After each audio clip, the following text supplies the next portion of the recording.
My great-granddad, Simeon Strickland, that's who the pilings belong to. It was his lumber drying racks for his sawmill. He built the house that is now Eden State Park, and he built his own house in town, which has now been restored.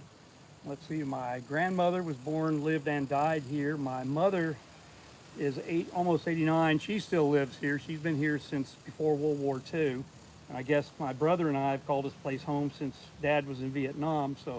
And now he's got his kids here. So I guess in his case, he'd be fifth gen. But yeah, it's just a nice little quiet town, and that's the remains of an old sawmill. That's an island out there that was called Goat Island at one time because I think Van S. Butler Sr. ran goats on it, and then someone ran hogs on it. But quiet little town, a lot of history, a lot of snags in the bay, so don't go fast. If you don't know where you are, you will hit something.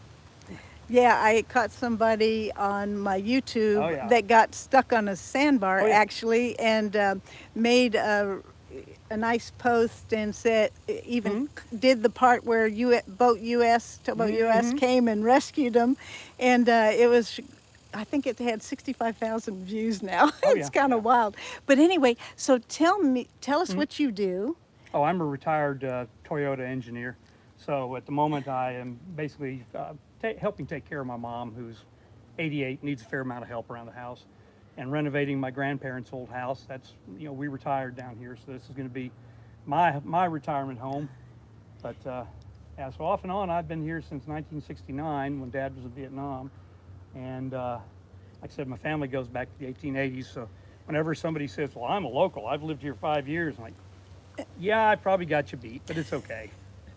And do you have some more information about the Westley House mansion? The Westley House, it was built to be Mr. Wesley's, who was my great-granddad's lumber partner's house. It was his house, and he lived there till he died. But then the old house started going down in the 50s and 60s, and honestly, by the late 60s, it was in pretty bad shape when Miss Maxon bought it. But no pressure-treated wood back then, so you had rot.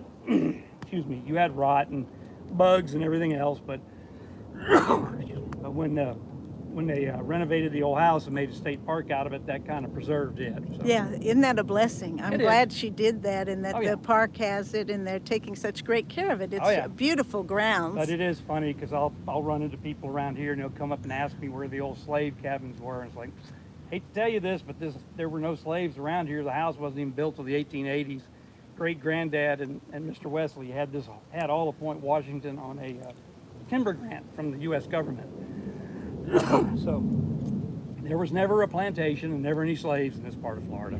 Yeah, I think that's a blessing too. It is, but a lot of people they're and the sad thing is that people sometimes don't realize not all of us were part of that bad stuff that went on in the country, and they want to blame everybody. They kind of group everybody together instead of doing their research and finding out that not everybody was slave owners. I mean, my dad's family didn't come over to the U.S. until the 1890s, so that leaves them out. My great-granddad was in the Confederate Army and the Confederate Navy, but he was just a country kid that wanted to get off a little hard-scrabble farm and timber business and go do something exciting. When the Civil War first started out, everybody thought it was going to be exciting. Reality set in about the end of the first year and a half or so, but he never, I think that he told one of my great uncles who was a teenager when he died that he had never even had seen a black man before until he got up almost into Georgia when he was in the Army. He'd heard of them, but he'd never seen one. So. And they probably weren't ugly to them anyway. I mean, this was during the Civil War. I mean, they just didn't, it was just totally different. Yeah. Whole different time. Yeah. But anyway. But thank you so much for sharing. I appreciate it. It's a blessing, and you'll have to come out, and we'll have to talk more about the island. Yeah. And thank you. Now it's called Lord's Island. Lord's Island. Good enough. Yes. And it's a blessing to meet another local with a lot of great histoy. And I want to meet your mamas and do that. All right. Well, thank you. God bless you. And you take care, young lady. And like I say, just make sure you tie off to a good route there.